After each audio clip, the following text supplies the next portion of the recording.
Hello everyone, I'm Jake Smith. This is App All Night during the day. I'm very happy to have you here during this very normal period of time. Let's talk about the world.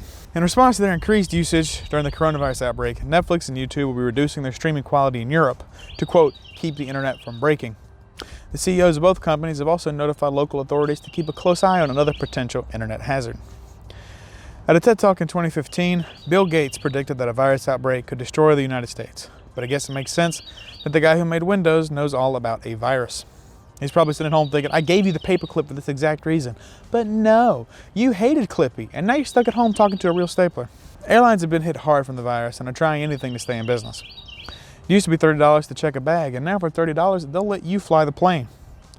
Airlines' attitudes are just changing. Remember United? They're the ones that dragged the doctor off the flight. Now they're dragging people back onto the plane, like, get in, you're going to Seattle. Finally, as you all know, toilet paper is as easy to get a hold of as a good homemade bat soup, leading to a spike in bidet sales, which many are calling a very reliable alternative. In fact, one could call them Old Faithful. Yes, during the coronavirus, we still take our toilet humor very seriously. Now, coronavirus is everywhere. It's in the news, it's on your Facebook feed, and now it's a global pandemic. During these hard times, it certainly brings perspective on things. And here to share his perspective is our Black Plague correspondent, Gideon Elderson. Gideon? Hello, Lord Jake. No, Jake's just fine, thank you. So how are things back in England? What year is it there again? 1348, said Jake, and everything's just fine here. Really? But what about the Black Plague? Oh, that old thing the town square keeps blathering on about. Yeah, that old thing. It's like, honestly, I don't see what all the commotion is about. It's really not that bad. But hasn't this disease killed like millions of people? Millions? Come on, Jake. No, I don't think millions are suffering from this disease. I think our Harold Timothy is blowing this entire thing out of proportion just so his business can gain more coin. I mean, he's always been such an attention witch. You might as well call that little newsstand of his a brothel from all the attention he's craving. Surely you have to see all the chaos that's going on around you, though. Chaos? What chaos? I mean, sure, the daily witch burnings have increased slightly, and my cousin Rory has added 4 more leeches than usual to his armpits, but no, I think everybody's just being a wee bit paranoid. Are you guys at least staying at home and social distancing yourself like we are? No way, the only thing I'm trying to social distance myself from is this awkward conversation. Well, if you're not quarantined at home, then where are you? I'm at the beach with my friends celebrating my seasonal equinox. You're on the beach? Of course, it was a bargain to get here. I mean, it's so cheap to travel by ship now. Gideon, you need to stay home and away from potentially contagious people. As if I've worked way too hard all year at my apprenticeship to let some common cold keep me from wooing the ladies. Gideon, what happened to your face? What? My face? What's wrong?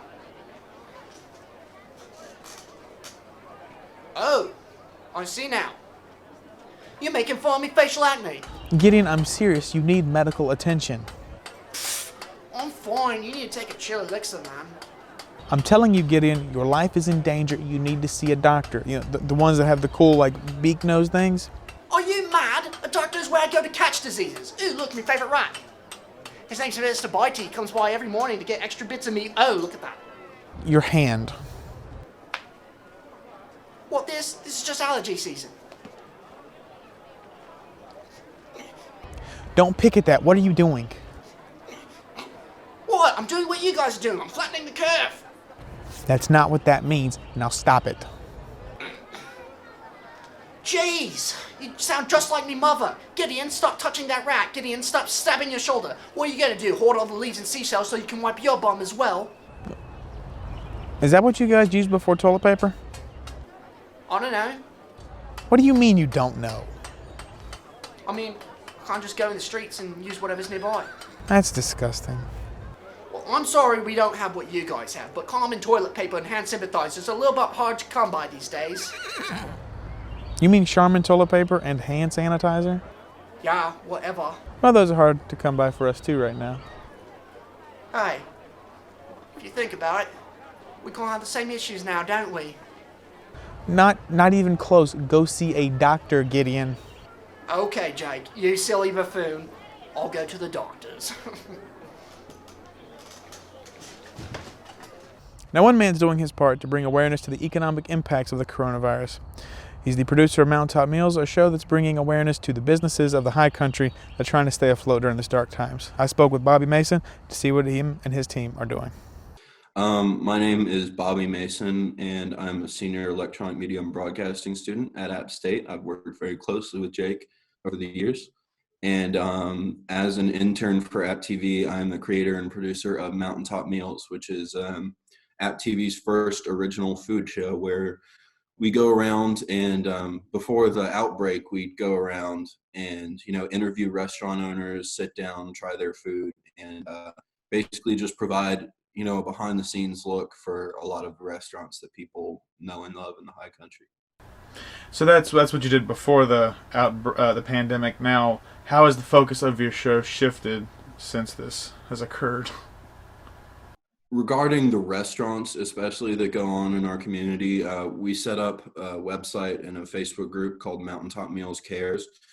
It's basically just like a resource for people who are looking for information on different restaurants, see which ones are still open and doing, curbside pickup or takeout options or even delivery.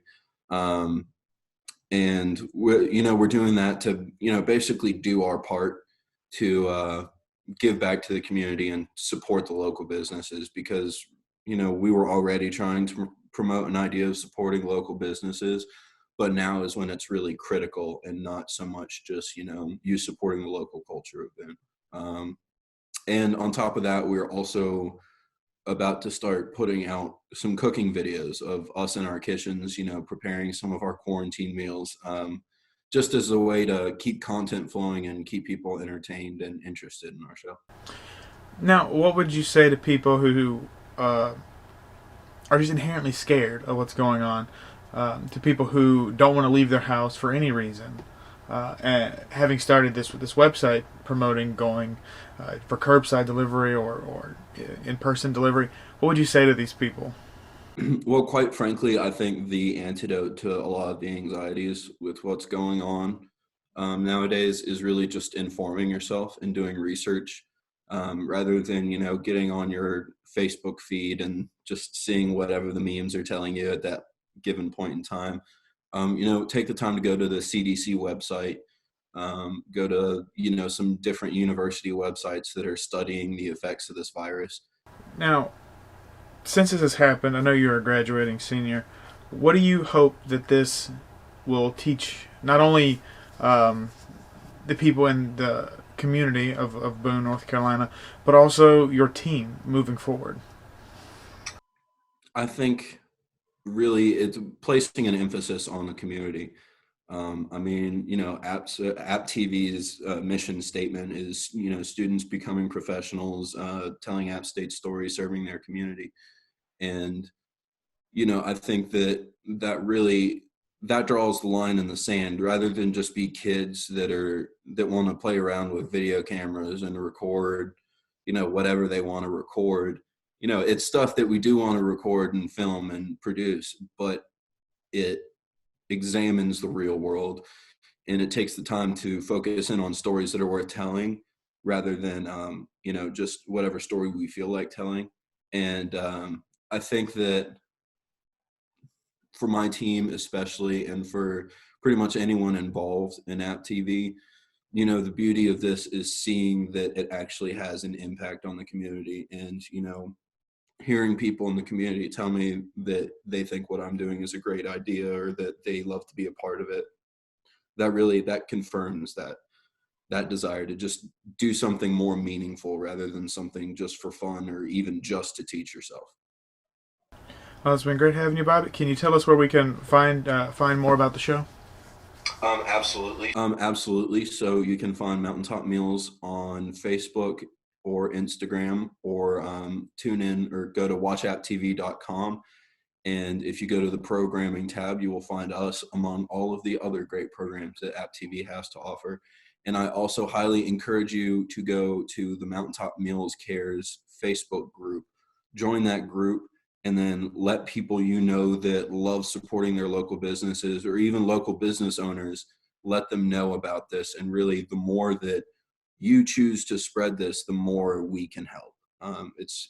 It really boils down. What we can take away from all of this is that it's a group effort. Thank you for coming, Bobby. Absolutely. Thank you, Jake. To take a note from John Oliver, our top story tonight is college during the coronavirus. I know coronas and college aren't the most unheard of pairing in the world, but the coronavirus has impacted colleges and universities like nothing else has. Even during times of crisis like the Vietnam War, people were in college, and from what I heard, they were not practicing social distancing. Now, this outbreak has forced thousands of universities to shut down in-person education and switch millions of students to online distance learning. And while this is a solution, it is a temporary one. Services like Zoom and Google Hangouts, if you're weird, help educators connect with their students, but the quality of your education is inherently dampened when you see the Fight Club poster on your professor's bedroom wall.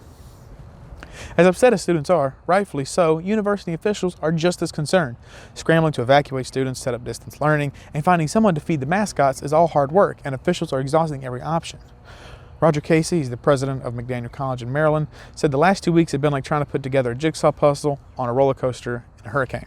Since the school closures have started, tens of thousands of students have started petitions demanding everything from tuition refunds, pass-fail options, to no-failing grades. And while some of those are genuine concerns, for many, students and staff aren't seeing eye to eye, or webcam to webcam. They aren't seeing each other struggle with this. Students don't know where to go and what to do, and officials don't know where to send them or what to have them do, and that's the issue.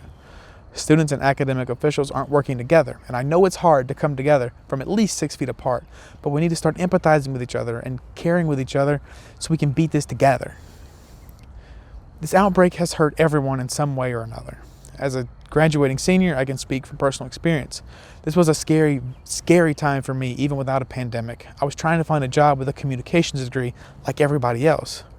But the only way to beat this fear is with love, so share that love with everybody. Understand that everyone across the board is trying, and that this is a very, very strange time.